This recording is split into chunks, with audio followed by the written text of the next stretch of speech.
Time now for the voice of the land on the Big Play Network with your hosts, Kevin Arnold and Always Positive Jay. Welcome on in to a shortened edition of the Voice of the Land right here on the Big Play Network and partnered with LPV Productions. We are brought to you by our great friends at Vector Technical. They'll get the right person in the right job the first time. I say it all the time, drive past their office in Willoughby and the job signs that they have, they can get you in. There is a lot. I'm telling you this right now. There is always a lot of basically what you see during election season, those type of yard signs. They have those, but it's all about what jobs they have available for you. So they'll get you, if you are the right person, they'll get you in the right job the first time.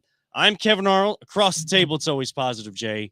And I can actually see him tonight because there's not a screen here. There's no guest tonight. It's a shortened show. Weather's terrible. Peter Tellep is here. We also call him audio. What Jarvis was to Iron Man, audio is to the Voice of the Land. And yes, dude, holy weather out there. Oh, wow.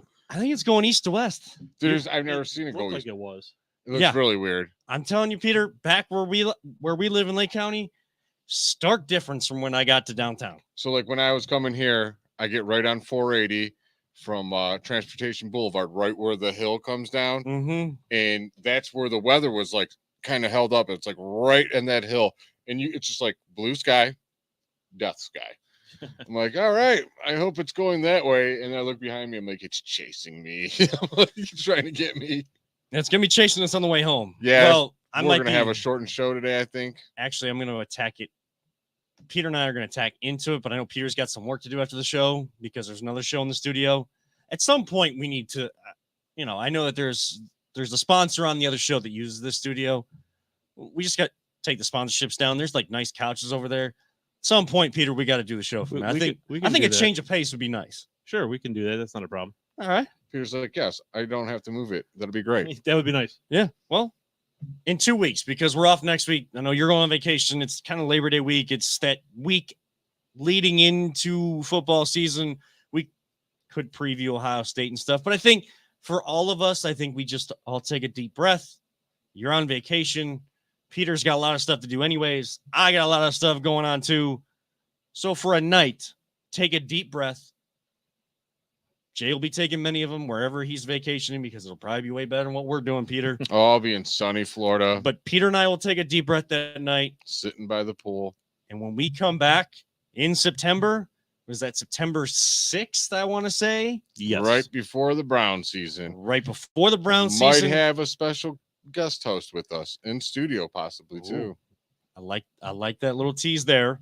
And we'll already have an Ohio State game to talk about. So we'll actually see a quarterback that's playing. We'll talk about the quarterback after they play because them deciding, hey, I could talk about that ad nauseum. People don't really want to hear that. But we do need to talk about a couple big things going on in the town right now. With the shortened show, let's just jump right in. Terry Francona. I feel like the writing might be on the wall, Jay, that the best manager this baseball team has ever had, the best manager / coach that this city has probably ever seen, arguably. I know that there are probably older fans that would argue other people because they got to see him. It's him or Paul Brown. Well, and I'd probably give it to Paul Brown. Here's I'm going to jump in here. What about Mike Hargrove? Because Mike Hargrove took us to 2 World Series. Tito came here to get us a World Series. We got to 1. My rebuttal to that, as much as I love Hargrove, like I'm not trying to demean anything that Mike Hargrove did because he's one. If I'm putting Terry 1, Mike Hargrove, I'm putting number 2 and in like a close number 2. But the talent that Mike Hargrove had, versus totally different. Versus what Tito has been able to do with the resources and the players that he has been handed during seasons and even in contention windows, we're trying to cut payroll and stuff like that. I would say 2 different scenarios. So yes, there was 2 World Series for Mike Hargrove, and I don't take that away from him. Only 1 for Terry. And yes, we would have loved to have won that one. To be in contention as often as we are, I know other people would probably argue the division's weaker than it was back then. That's totally fine. I definitely understand that. We'll agree to disagree there. For me, I would say Tito Francona because he has done won a World Series, actually. He's done a That's lot. not for us. Well, Yeah, that- not for He us. broke the Boston curse, which was pretty bad. I'm too, only so. looking at his time here since 2013. So I Yeah. have nothing against Tito at all. Oh, At no, all. and- I think he's a great manager. this is- It's just- I yeah. agree. But you bring up I a could good point. argue with you. I could actually argue the Mark Hargrove, and like you said, that he had the more talent.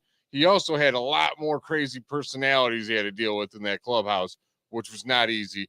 Albert and Scottsdale, I'm sure, was a pain in the you know what to deal with. And Eddie Murray, he looked like a friendly guy. He was not a friendly man. Like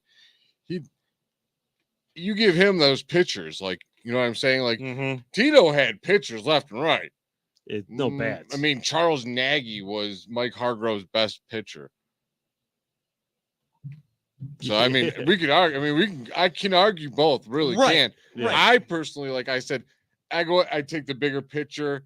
Tito won a World Series somewhere else, and he did what he did here was pretty remarkable. And that's why I'm not But gonna like that. It is close. It is close, Peter. Yes, that's why I'm not gonna be like all jumping down people's throats, like trying to argue for one side or the other. I'm just saying that that's my counter argument. Like as soon as you said Mike Hargrove, Mhm. the counter argument came into my mind, but it's not. It has nothing to do with demeaning Mike Hargrove. We're arguing too great. Yes, my grandfather raised me to be a baseball fan, taught me what the game of baseball is. While I never got a chance to actually play it, and I regret that, but hey, I was allowed to do what I was allowed to do. It was all part of my upbringing. I respect my parents for what they decided to do and what they did to help my sister and I get through life and get into adulthood on our own and figure things out at that point. But I went to games when Mike Hargrove was the manager, so I saw The human rain delay. I saw what those great teams were and how good of a manager Mike Hargrove was. So no issue there. Back to Tito Francona, though. You guys have to admit, it seems like with the comments that have come out yesterday and now today, Zach Meisel has an article with some more comments, kind of him clarifying some things. Tito kind of got a little vague towards the end of the comments referring to retirement.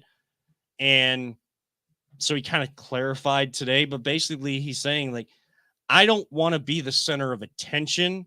So that's why we're not really going to discuss that right now. That time will come and maybe at the end of the season.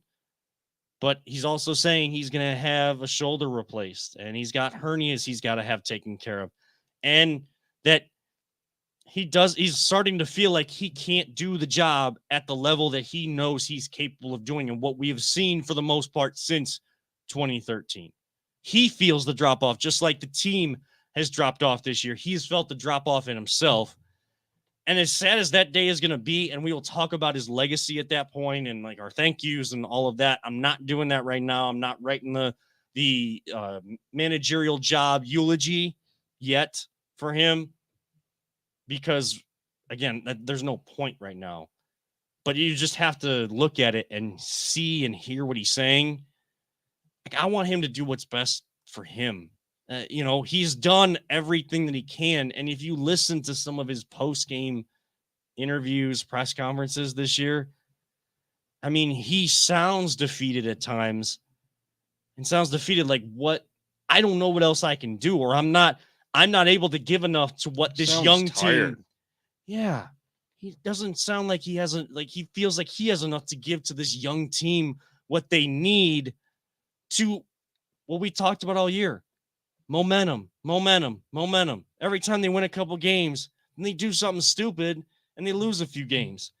And that's what's got them below 500. They haven't ever been able to turn that corner. And a Terry Francona that I know, if he was at his best, I think he would have known the right buttons to push.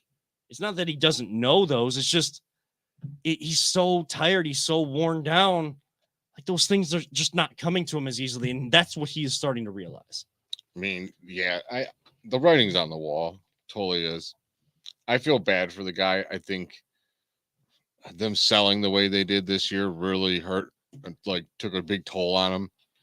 And I'm just so disappointed in the whole situation, to be honest with you. I don't want to see him go out not in a playoff run. Like that's not how Tito Francona should end. Like there's part of me is like, come on, man, just say one more year, and let the team know, like, if you invest, I'll come back. But at the same time, it's like, man, you're tired. You do look tired. Like, just go enjoy life. You got a family. And again, nothing has been made official. He hasn't Mhm. retired yet. I could see him going through part of the offseason, not even saying something right at the end of the year. If he really is into it, that'll come right at the end of the year. I think, like, I don't think he'll announce it, like you said, during the season, because he thinks the season's about the team, and Right. he doesn't want it to be about him. And at the end of the season, when that time comes, he'll announce it. Right. But I feel like it'll be a lot closer to the end of the season if he's just dead set on it. But if there is that hesitation, he might go through that shoulder surgery and the hernia surgeries, and then kind of start to recover and see what he feels. Yeah, see how he feels. Now, are there people that maybe decide to hang it up, whether it's playing or coaching? Maybe they decide too late. Yes, but I think that's what Terry's already starting to think about. I don't want it to be too late. There was a quote in the Zach Meisel tweet, and I'm gonna pull it up. But talking about, I want to make sure I quote it directly from what Terry Francona said today. But basically, kind of saying, I want to be able to be good for life. I don't want to be just good for baseball and good for being a manager. So as I pull this up, and this is a clip, you can go to Zach Meisel on Twitter. He has an article for The Athletic if you subscribe, and there's a little clip of this, and it says, his health. I'm going to read this paragraph. There's one about life after baseball, and there's one about his health. So, quote, when the season's over, I need to get my shoulder replaced. That's a pretty lengthy recovery, probably. Kind of like skips over. This is like paraphrasing it. So it goes on to say, and I also have 2 hernias that need to be repaired. Every winter, I've been trying to get healthy for the season, and then I get beat up. I need to get healthy for life. So that's where it is right there. This lifestyle is just too difficult. I went to see the doctor this morning just to set these things up, trying to be logical. It just doesn't make a lot of sense. So that comment right there is like, you feel like it's like I said, the writing is on the wall. He's saying it without saying it. Yeah, and because he's trying not to be the focal point, Mhm. because he cares about this team. He cares about this city. He cares about these players. He cares about the fans. But hey, like anybody in professional sports, we always put them on a pedestal and like they're bigger than us. They're still humans. They're still human beings. Now, and if you have a best friend or family members, you want them to do what's best for them, right? For their health, for them, right? That's what you probably tell them. Well, Terry Francona is a part of our Cleveland sports family. He's that friendship, that bond that Cleveland has to their coaches, their teams, all of that stuff. He is embedded in that forever. It's the same concept. You want him to do what's best for him. As sad as it is for me to see him go, because I love seeing him as the manager of this team, I'm going to understand if that decision does come at the end of this year or within the next year's time. 2 things. I think it's going to be rough to not have Tito, but I think he set up such a good culture here, unlike the Browns who've been trying to establish a culture forever. The Guardians have a true amazing culture, and whoever his successor is, and we'll talk about who we want to see in a little bit, I think he'll do just fine. Yeah. And it's going to suck. You don't want to replace the great, you want to replace the guy who replaces the guy, but I don't think that's going to be a problem here, honestly. Like I said, I think the culture is great. But when they say like they want to prepare for his life after baseball, I think the Indians, or Guardians, are going to give them a position with this team, like almost like a Pat Riley kind of position where he's overseeing things. He doesn't have to travel with the team no more, but he's a part of the team. Like, he's a baseball lifer, man. His whole entire life has been baseball.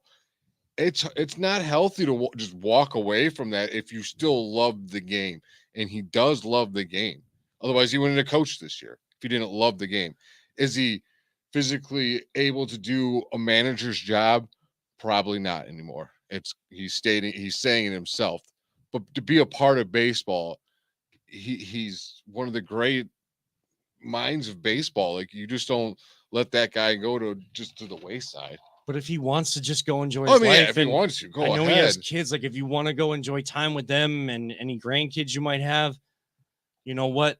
More power to it. He's not gone yet. So we're not gonna eulogize it and say our thank yous and stuff right now. And honestly, I mean, this is democracy. So you guys tell me.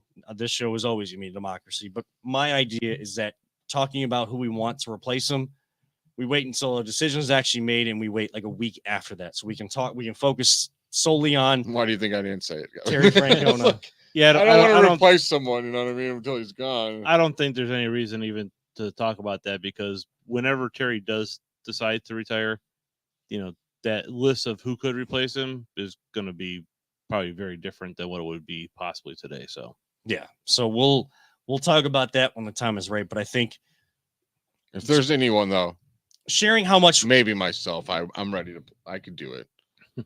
Just give me one paycheck 1 year. I'm good. just one paycheck, I don't one care what the paycheck for record. one game, and then Yeah, I'm good. Just one game, please. I mean, you hear like kind of almost like melancholy in all our voices, and because it's still a sad thing, but like how much we care about him, how much like he means to the city, that we want to see him be able to enjoy everything else, everything else that life has to offer, that baseball hasn't taken away from him, just has inhibited him from being able to experience, because that's his passion. That's what he found. And if you're passionate about something, you know what? Love it. Go for it. Do it. We say that all the time on the show. One of the roughest things about sports is watching people you love to see retire. Mhm. Players, coaches, and stuff. Like, LeBron's coming up, man. You know, that's going to suck. You'd be like, man, NBA ain't got LeBron no more. It's weird. When I didn't like watching Jordan retire. That sucked. Manny retiring. That sucked. Man, yeah, I don't like. That's like my thing I hate about sports is. I want you guys to make me a promise right here on the show. Maybe the 2 days I'm going to need you guys to check on me. Not for like, I'm saying this like in terms of like sports fandom, just like in a corner. When that happens, I already have the envisionment of when I call you, how this phone call will go. Terry Francona, still like it's going to, I know it's going to impact me that much because again, my grandfather taught me the game, taught me what the Franconas have done in the game of baseball. So Terry Francona and LeBron James. The day LeBron retires. Kevin, have you ever seen Anchorman? Yeah. Peter, you've seen it? Oh, yeah. The glass box of emotion here. Yes. He's like, oh, I gotta say one thing. He retired. I'm like, Kevin, relax. I can't hear you. No. I'm gonna hug all my jerseys, my shoes. Yeah. I'm in a glass box. I mean, I probably should hug my wife and my kid too. But, all right, I don't want to get us too far off track because it is a shortened show. So on the other side of the break, yeah, we got to talk a little Browns because we're close. One final preseason game is our last chance to talk about the Browns before, really that game week when you're in game mode, getting ready for the season. What could this roster look like? Who could be on it or off it? We'll try to talk about all that in 10 minutes. On the other side, this is the Voice of Land, the Big Play Network. Whether you're looking to hire new talent or start a new career, Vector Technical has you covered. Vector Technical is a 28-year-old staffing firm that has helped thousands of job seekers advance in their career with reputable partners throughout Northeastern Ohio. Vector Technical is more than just a temp agency. With an above-average hire-in rate of 1 in 4 candidates, Vector works hard to connect the right person with the right opportunity the first time. Vector Technical hires for skilled manufacturing and light industrial work and is sure to have a career that you've been looking for. To learn more, visit our website at www.vectortechnicalinc.com. Welcome back to the Voice of Land, the shortened edition of the Voice of Land before we kind of take a bit of a final summer hiatus and then come back College football will have fully kicked off. Man, we will have so much content to talk about, Kevin. NFL football will be a day away from opening with the Chiefs and the Lions, and the Browns will be getting ready Oh, for my. the Bengals. Oh, Chiefs and Lions and Bears, Browns. oh, my. It's an exciting time in Northeast Ohio. High school football has already kicked off. Good games that you guys. I mean, I watched some of them. I was made sure I had the stream up, so I had the score updates for the show I'm on now. But Yeah, so Thursday night we were at Conneaut, and the truck made it there. all right, And made it back on the freeway. We actually took the freeway because of You the got rain. bold. You got bold. Well, Yeah. if you've ever driven out that far going on the side roads, like the back roads, freeway's a heck of a lot straighter than those side, and not that much faster, because a lot of those side roads are, they're 55 miles an hour through the country, and it's windy. Yeah, it makes me car sick. But yeah, so we had a good game. It was I think 20-0 was the final. Conneaut did really well, and then the Orange Beechwood game. Beautiful night for football Friday. I mean, it was like perfect weather. Kind of got away from Beechwood, didn't it? Oh, well, Beechwood, I guess, graduated. Most of their team was Oh, well, seniors yeah, last like year. Marquise Pinckney. Yeah, And number 5, I can't remember the running back that was like just like power. Yeah, because Beechwood pretty much manhandled Orange last year. Oh yeah, and Orange just they came with a chip on their shoulder, and I mean Beechwood is a very young team. I'm sure they'll get better, but yeah, it was a running clock second half. Some big games down in Massillon and Canton. The Ohio Showcase, Northeast Ohio versus America. 4-0 sweep. Nice. Massillon, Washington. Massillon. Well, when you say Massillon, it's Massillon, Washington. But the Massillon Tigers, they got to win. St. Ed's, of course, they won. And these guys are playing state champions in other states and higher divisions. How good Ohio is at football, and like what is it, like Texas, Florida, California, Ohio? Yeah, you compare our population compared to those other three. I know. We're like a third, and we're just still like competing and put out. You know why? Because we got the best coaches in like the nation, dude. I know. I mean, all across the board through the 7 divisions. I know. Yeah, Ed's, then Hoban won, and Glenville topped it off. I mean, they're off to a flying start, trying to defend their state title. I believe they're in Division 4. I want to say, but don't quote me. I don't like to shoot from the hip. So, but football will be going. Kevin shot first. Yes, I did. Browns will be just about ready to get things started at Cleveland Browns Stadium against the Cincinnati Bengals. Joe Burrow is likely to play in that game. Oh, he's playing. We'll have more information by the time I we get don't know back. how long it'll make it, but he's playing. Yes, he is playing, and it's the first real chance we'll have to see of what this defensive line looks like, because Myles Garrett doesn't play. I ain't gonna lie, preseason Kevin. games. As much as I've been talking, like I'm not gonna get overhyped. I'm not gonna get down on anything either. I may be getting a little excited about the defensive line. I mean, the Shelby Harris was like that last key piece you needed, because he's a professional and he's going to do his job. I don't need Aaron Donald. And no, we're not going to get Aaron Donald with all this cap space. It's all going next year, I believe. With that said, Nick Chubb extension, I think, too. Zadarius Smith is the man. Like I was so excited when they got him for what they got him for. And I'm like, all right, you ain't triple teaming and double teaming Myles Garrett no more.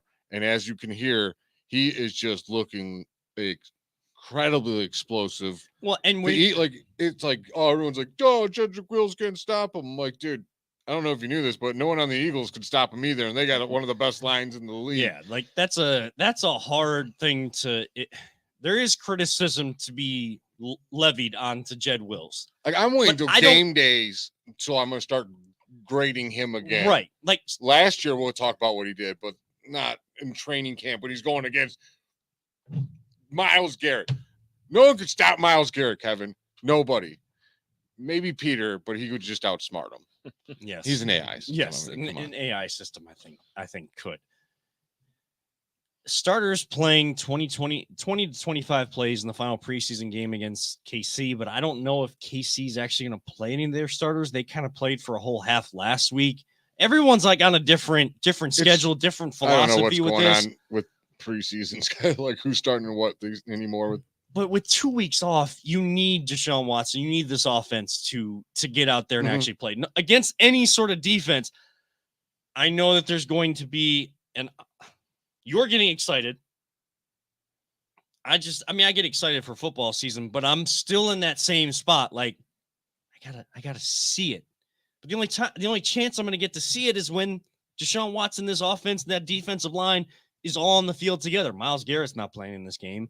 I'm sure Nick Chubb's not playing in this game. So those are the two names you still don't get to see. So you don't know, what does Nick Chubb do for this offense that they're trying to put around Deshaun Watson and build for Deshaun Watson? What does that element of having the best running back in the NFL do for him when he hasn't really had that?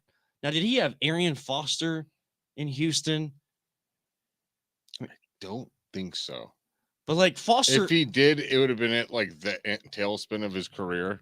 and Foster wasn't like, I didn't think he was like He worlds was, beyond. He had like, I think like 3, maybe 4 great years, and he was really good. But he Nick broke Chubb down. has had good years every single time. So what does that element do for this team? We don't know. We won't get a chance to see it. But I know that there's going to be people that say, like, if Deshaun Watson looks great on Saturday, there's going to be the people that say, oh, well, he did it against second and third stringers. If he doesn't look great, then that's really going to, allow the real haters. I have my feelings towards Deshaun Watson. I keep mentioning it on this show. I'm trying to look at this from football standpoint, because that's what people want to hear, looking at it from that standpoint. It's the best quarterback talent on paper that we've had since 1999. It's got to show on the field, or else this team is going nowhere. I'm sure everyone has heard that so many times already, and you're sick and tired of hearing it. But until we actually get the real season underway, I just want to saw some good practices already this week from Deshaun Watson in this offense. Let's translate it to the field against whoever it is. Like, that's the next step in this. I mentioned Andrew Berry did what he could in the offseason, but I'm not going to get overhyped just because, oh my gosh, another time that a GM made every single right move and you can't question them at all. He did what he was supposed to do in the offseason for as much as that could be done. Football couldn't be played at that time. This team, through training camp, through OTAs, they're doing all that they can do up to this point. And I want to see those checkpoints crossed in a successful manner. Then we get to the season. Now the real grades and the real discussions about what this team is will start. The thing I think that gets why I'm actually getting that most excited about the defense, even though I'm trying, like I said, we don't get it until I see it in a game, is Jim Schwartz. It's without a doubt. That guy is a proven commodity. He knows how to get a team ready, and he clearly has the talent. He's never failed as a defensive coordinator. He's a great defensive coordinator. One of of this time, this era, one of the best there is, clearly. And he's got Myles Garrett. Like, Myles Garrett's never had anyone with over 10 or double-digit sacks next to him in his entire career, and he's got someone who's done it 4 years in a row. It's him. I think Aaron Donald and him are like the only 3 that have done it. Like, I'm trying to keep simmer down, but I ain't gonna lie, it's building in there, Kevin. Right, that excitement's building, and that's just that's the fan in us, dude. Right, because the quarterback position has been Kevin Stefanski's crutch that he can lean on. I'm not trying to say anything bad against him, but there has been a lot to question about Kevin Stefanski. But he has almost skated somewhat under the radar. It's not, this is why I keep saying it's the defense I'm excited about. Right. Because I could believe that that's going to happen.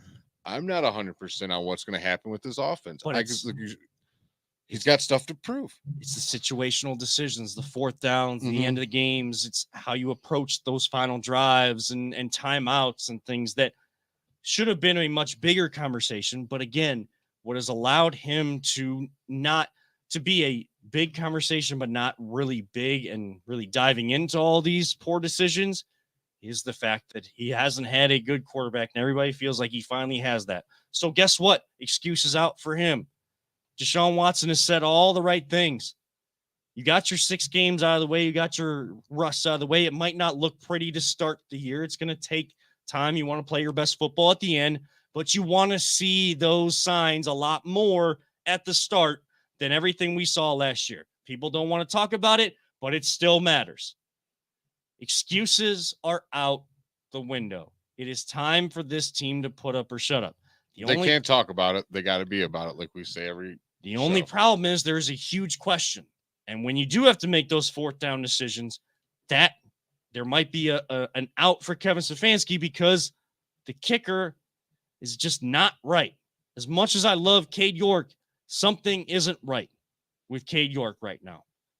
And if you are going to go all in, if you watch him on Saturday this week and you're still seeing the same things, a move needs to be made. Not necessarily getting rid of him, but bringing in someone that you can trust a lot more to hit those 40 to 49-yard field goals on a consistent basis, especially when it matters most at the end, because there's going to be the games that are decided by 3 points or less.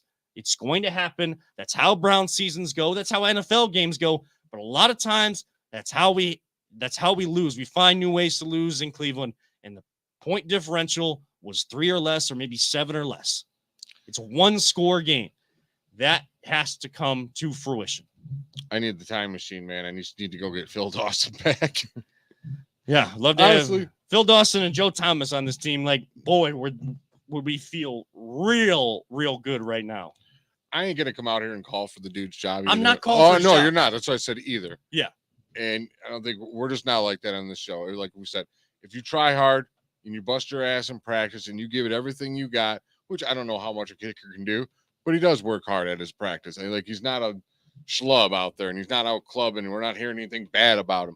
So if you're on my team, I'm rooting for you. Good luck this weekend, Cade. Yeah. I hope you get it together, because dude, he is a phenomenal talent. Like, he's got a leg, man. Like, one of the most powerful legs in the NFL already.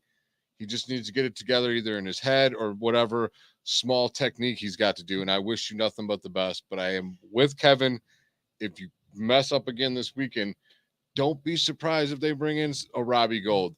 And I hope you stay on the practice squad like Grossi has been saying, and just get it together. I'm not trying to get rid of the kid. No, I don't either, because I think he's a phenomenal talent. I really do. It's just, if when you're going drafted as a kicker, that's a lot of pressure on it. It is. That's why is. If you watch careers of kickers, they get drafted, they get cut by the team, then they go somewhere else where they're like, all right, well, whatever, I'm going to try out, and they're more relaxed, and then their career takes off all the time. I mean, Justin Tucker's are 1 in a million. Yeah, I don't want to.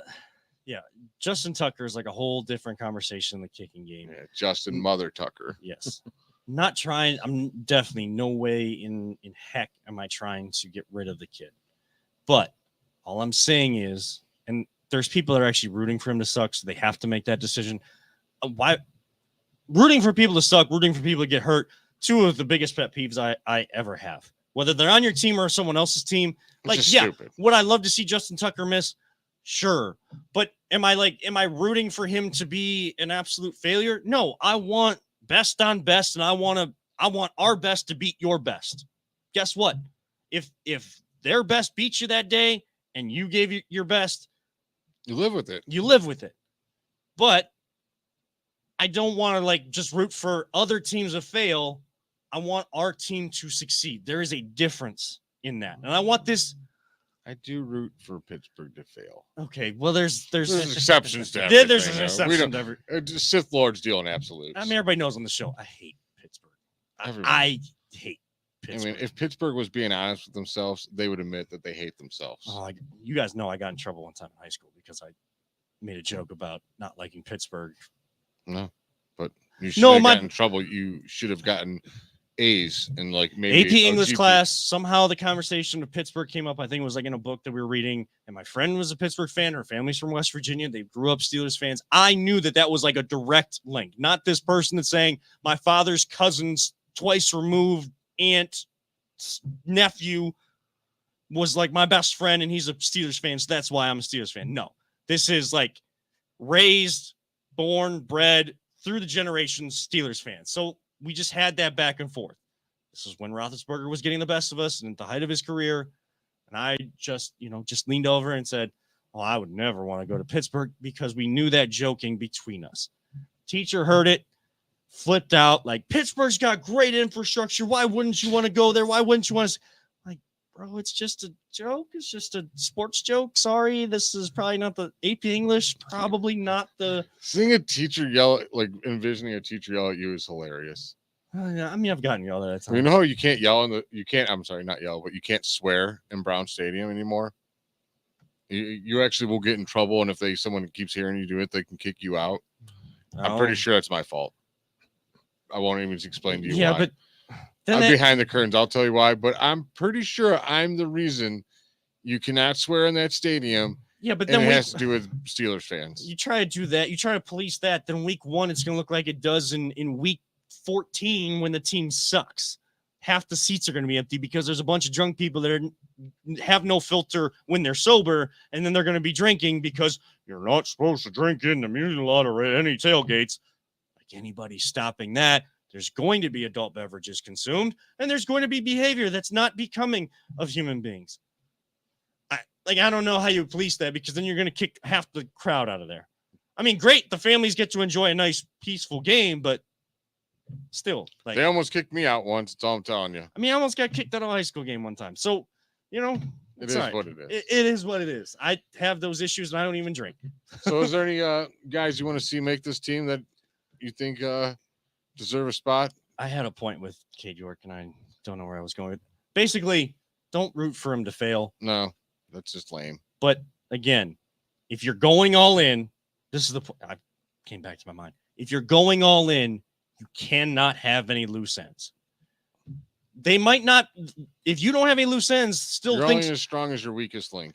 Things might still not go right or whatever. Cliches. Cliches, yes. Things still may not go right, but you have given it everything you can. The front office, the coaching staff have given them the tools. They've tried to utilize the tools. If they don't execute, they don't execute. And that's a problem. But if you already have a loose end, you're going all in, those two don't work. Who I would like to see on this team is Austin Watkins. Thank you. That dude better make the team. He has to make the. I love that kid. His hands. And this is his not hands. They're so good. This he is doesn't not drop the ball, Kevin. He could go up and moss people. I know. Catch on the sideline. But when the catch lights with one get hand bright, what would he have if he got in a game? Like those are He's questions catching that it. guys He's catching it. because he wasn't even a starter in the USFL. You guys know that? He was like 5th on his team. I mean, they won the championship, but he was like 5th best on his team, like 5th on the depth chart. And he's trying to make an NFL team. I mean, something may have clicked, and that's totally fine. I would love to see him make this team because, I mean, yeah, the dude can catch. He can catch, dude. He just gets open and he can catch. And this isn't a Devin Cajuste or those years that Donovan Peoples-Jones wasn't at the level he's getting to now. Like, oh my gosh, he had the greatest camp and then does absolutely nothing in the season. Like that bright spot in camp that everybody this isn't the same thing. Like we have seen him in games, in practice, against some of the better players, some of the lower tier. Every single day he shows out. There's a play, at least one play, if not 2 or more, on Twitter from reporters of this guy making a play. Like you can't, and if he is good on special teams, that's the thing I was told to look for by some of the people in the Browns organization. Thing to look for: who comes out first team on kickoff coverage or returns. If he's out there, that's a good indication. Doesn't mean if he's not out there, he's not making the team, not necessarily, but he might be one of those guys like that makes the team and then they go to the waiver wire or sign a free agent. Try to stay on the practice squad and try to keep him on the practice squad. He'll get gobbled up. Dude. He will. But maybe like a lower level team that he bumps up to second or third best wide receiver, but he goes to the practice squad. I don't think you're keeping him. If he's on the 53, that would be cool. If it doesn't happen, he's related to Sammy Watkins somehow, isn't he? Cousin. So, hey, he's got the there's some genetics in there. Yeah, he's got the good bloodlines. And if he doesn't, it's not going to be like the end all be all, because we're talking about a guy like at the end of the roster. We're not talking about starting positions here. And I think that's an important thing to All I know realize. is I'll flip out if they keep Anthony Schwartz over him. I'm sorry. I I don't don't think that's even happening. I think it would be David Bell and Jakeem Grant. That's where he's at, because if they want Jakeem Grant to be the kick returner, then he's going to have the position is really listed as wide receiver, even though he's more of a special teamer. So time will tell. Only time will tell. God, it ain't our job to do that. And time is telling us it's time to go and get safely home. So if you are tuned in, hopefully you are safe at home as well. We are headed out of here for 2 weeks. We'll be back on September 6th right here on the Big Play Network with the Voice of the Land. For Always Positive J, for Peter Tellep, I'm Kevin Arnold, reminding all of you sports fans out there and fans anywhere, don't let anyone ever tell you it's just a game. Go after what you want. Don't let people tell you what you want is not good enough. We love you all 3,000. We truly, truly mean that every single week. While it's a line from a movie, we mean that with all of our hearts. Jay. Don't talk about it. Be about it. And as our late, great friend Mike Allen always used to say, live life, all gas, no breaks. Go for it. Again, don't let people tell you no. Go for what you're passionate about and live it to the fullest. We'll be back in 2 weeks right here on the Voice of the Land on the Big Play Network.